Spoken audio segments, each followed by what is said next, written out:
Hello guys, welcome back to our videos. Well, as you can see, I'm no longer in my classroom. I'm using my dumb board at home, so it's not going to be quite as good, but I think we'll be able to handle this as well. So yesterday I had you just on your own try some problems beginning our next chapter. On number theory, probability, and things like that. Now, we're not going to do the whole chapter. We're just going to do some kind of fun type problems. So I hope you were able to answer some of those. I think it would be a really good idea if you made sure that you checked today your answers with the answer key to make sure you did those correctly. Okay? And, we can maybe talk about those some of those questions if you have any questions on those at some other time. So today what I want to talk to you about is something that is driven by those questions that I asked you to work on. And it is called the fundamental counting principle. And I wrote it out here for you. It basically says if one event can occur M ways, and a second event can occur n number of ways, then the way both of those events can occur, both of them, is m times n ways. All right, here's an example, but I got to get my eraser.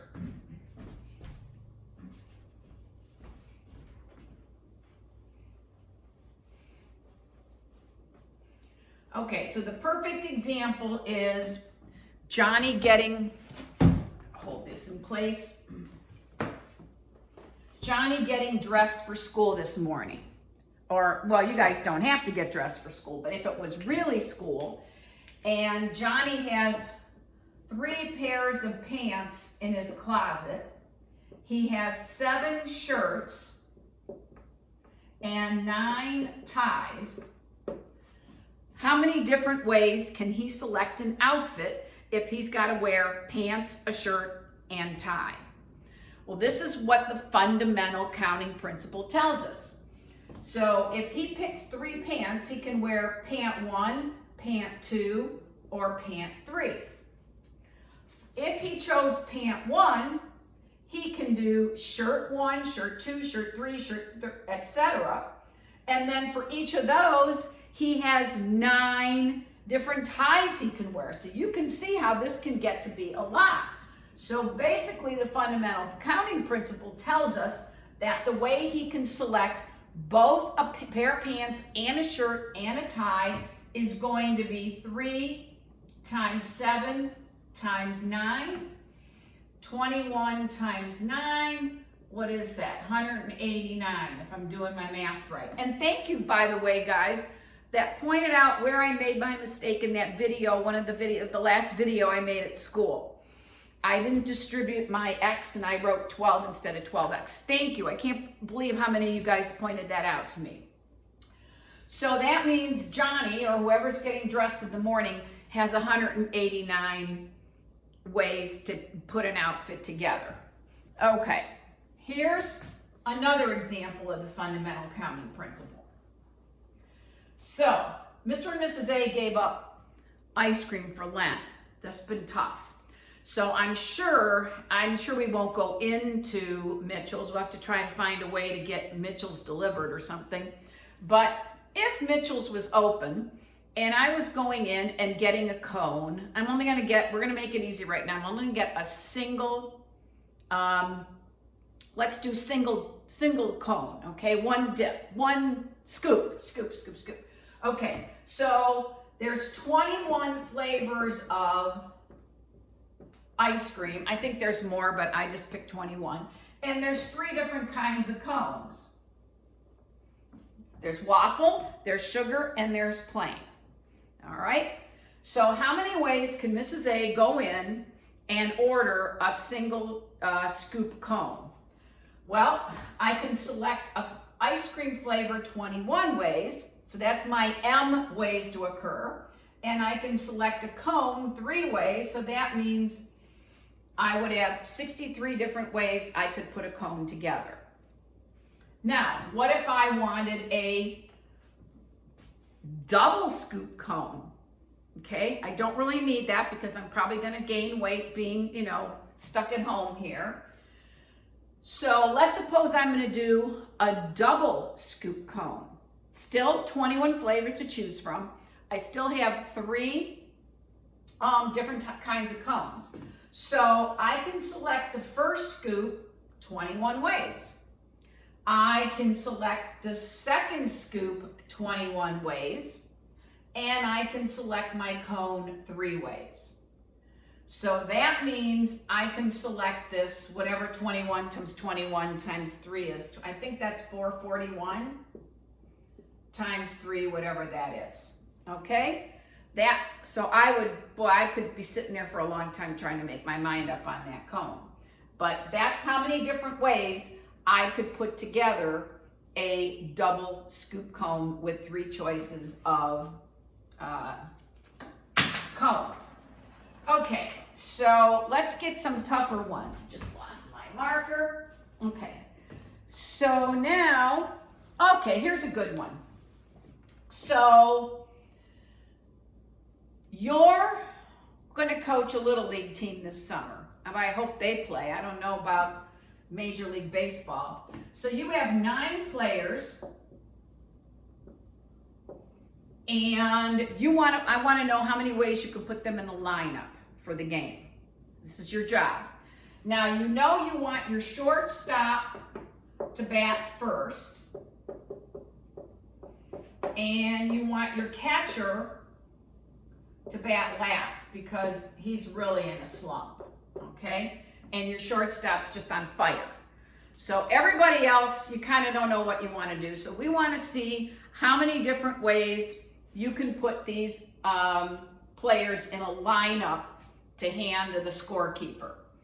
So I think a good approach, and this is one of the approaches you're probably going to want to use on the homework for today, is to just ask yourself, okay, there's 9 occurrences. Is that 9? 1, 2, 3, 4, 5, 6, 7, 8, 9. So there's 9 different events. You got to pick a first batter, a second batter, etc. So how many ways can you select your first batter? Well, if you're determined that you want the shortstop to bat first, then there's only one way you're going to select the first guy in that. So that's a 1.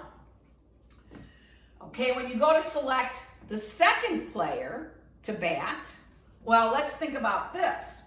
You want the catcher to bat last. So that one can only be filled one way. Does that make sense? So that's a 1 and this is a 1. Now, when you go to fill the second position, you've got those 2 guys already spoken for. So how many ways now can you fill the second slot? What'd you say? 7? Right. Okay, 7. Because you had 9 players that you already decided were going to play in the game, and you've used shortstop and catcher there. Now, when you go to fill the third batting position, you've already used 3 guys up, so that means there's only 6 guys, 6 ways to fill that one.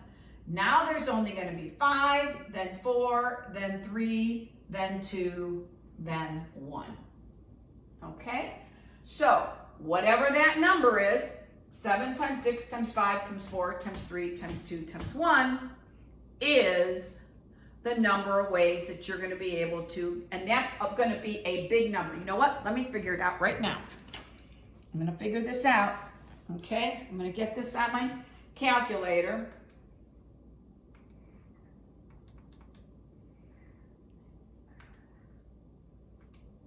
Ooh, 5,040. 5040. I should have known that. Okay? So, that is how many ways you could put a batting lineup together, assuming you got your shortstop first and your catcher last. So, you're going to be up all night trying to figure that out. So, that's a lot. All right, so I hope we got that one. See, these are kind of fun problems. We're going to take a little break here before Easter and do some fun stuff for a little bit. Okay, let's try another one. Let's suppose I give you guys a 10-problem true-false quiz. Every question is true-false, 10 problems. How many different ways could a quiz look? How many different possible quizzes could Mrs. A possibly see from the kids? All right, so let's do this again. 1, 2, 3, 4, 5, 6, 7, 8, 9, 10 questions. So how many ways, and let's assume you have to answer true, false. You know, you can't skip it. You got, I mean, that would be dumb, right? You all know it's kind of silly to skip a true, false question because you got a 50% chance of getting it right to begin with. So how many different ways could I write down an answer for the first question? 2, right? True or false. How many ways can I pick an answer for the second one? 2. And then I think you're going to see that this is going to be 2's across the board. I think there's 10 of them. So my answer would be 2 to the 10th power. Now that's the one I told you to memorize, remember? That's 1024. So that means I could conceivably see a quiz turned in 1024 different ways. Does that make sense? Okay. All righty. Now, here's a toughie. Here's a toughie. What's my next one? Oh, okay.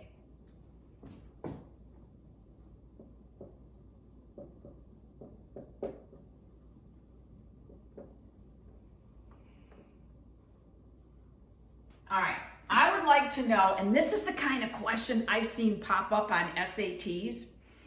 How many positive, of course positive, we don't want to get into negatives. How many even integers can I create that are less than 1,000 using the numbers 1, 2, 3, 5, 7, and 8? Okay, less than 1,000. Now, you got to be careful with this. This one's a little tricky because you actually have to kind of do this in 3 cases. So let's suppose I'm just looking at 3-digit numbers. Oh, and I do need to tell you, and usually this will be stated in a problem. In this thing, in this particular example, you are allowed to repeat numbers. For example, you could have 222, or you could have 888. Okay, so you are allowed to repeat digits in this. So if I want to make a 3-digit number, and if you're talking 3-digit, the first one couldn't be 0, but that's not a choice here, so it doesn't really matter. Okay, so I have 1, 2, 3, 4, 5, 6 different ways I can pick the first digit. And all of these would be less than 100 if I put, less than 1,000, excuse me. If I put any of these as the first digit, they would all be less than 1,000. Now, since I am allowed to repeat digits, now when I go to fill my second one, I still have 6 choices. I can use any of those 6 problems. Okay, and then when I go to fill the last one though, because I said even, the only possible numbers are 2 and 8, so I only have 2 ways to put those together. So fundamental counting principle 10 tells me there's 6 times 6 times 2, or 72 ways that I could get a 3-digit number less than 1,000.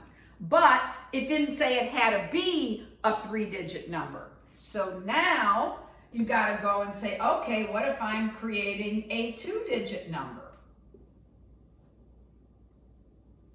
Okay, if I'm creating a 2-digit number, I have 6 different digits I can put in the first slot. And again, I only have 2 I can put in here because these are my only 2 digits. Remember, an even number has to end in a 0, 2, 4, 6, or 8. So that means that there's 12 ways to get a 2-digit number. And then a 1-digit number, if it has to be even, I only have 2 ways to do that. I can put a 2 there or an 8, so that's 2. Now, to find the total number of ways you can do this, you're going to add these together. Because now I'm not saying and, I'm saying it could be a 3-digit or a 2-digit or a 1-digit. So when you use the word or, you're going to add those cases together. So what am I going to get here? 2, 4, 6, 86 possible numbers that I can create that are less than 1,000 using those 6 digits. Okay? Now,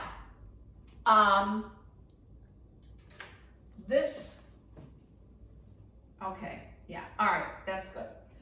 Okay, so are we okay with that? Okay, I'm gonna let you guys try to work on some of these. I'm trying to think. Let's do another one of these digit problems just to be safe. Okay, so I'm gonna have the digits 2, 4, 5, 7, and 9. And I would like to know how many, let's just make it easy. All right, how many different numbers can I create that odd numbers, let's do another one, less than 800 with those digits? Again, this is like a, sounds like it should be on an SAT question. How many odd numbers less than 800 can I make out of those 5 numbers? Okay, so again, we have to do this in cases. I could have a 3-digit number. Whoops, 3-digit number. And if I'm going to do 3 digits, now this is where you got to think a little bit. If it's going to be a 3-digit number, okay, 0 is not one of the choices, so it doesn't really matter. But it couldn't be 0 because that would actually be a 2-digit number. It has to be less than 800. So it can't be a 9. Does that make sense? Because a 3-digit number starting with a 9 is going to be greater than 800. Could it be a 7? Sure, you could have 799, 751. So it could be 7, 5, 4, 2. So that means there's 4 ways I can fill the first slot. The middle number can be any of those 5. So that's 5. And since it has to be odd, it's got to end in an odd number. And there's 3 odd numbers. So that means I can create 60 3-digit numbers. 2-digit, any 2-digit number is going to be less than 800, so that's not an issue. So the first digit can be anything, doesn't matter, it could be any of those. But if it's got to be odd, the last digit can only be a 5, 7, or a 9. So the fundamental counting principle tells me if I can select the first digit 5 ways and the second digit 3 ways, then I can make 15, or I can select both of those 15 different ways. And then finally, my 1-digit number, if it has to be odd, I've only got 3 choices, so that's 3. And if I add those all up, that means this time I could create 78 different numbers that are less than 800 using those 5 digits. Okay? All right, there's a worksheet on PowerSchool for you to try. I think what I might do is have an optional Zoom on Friday because I'm kind of wondering if you're going to have some questions on this. So look for an email from me about having an optional Zoom, and I won't make it, I don't know, I don't want to interfere with other teachers, so I don't know, I'll have to look at what a good time is, and I'll see what we can do about having an optional, maybe even like 3 o'clock or something, because hopefully none of your other teachers, so I'll look for an email from me on that. Okay, have fun with these guys, okay? And don't get frustrated if you're not sure. This is going to be a little bit of a chapter where it's not cut and dry. I can't give you a rule. I can't give you, there's going to be all kinds of different questions, and you're going to really just have to kind of try to just think of this as a challenge and have fun with them and we'll maybe have some extra time to talk about these, and I'll certainly post the answers on these. Okay, so have fun, stay healthy. Okay, miss you guys.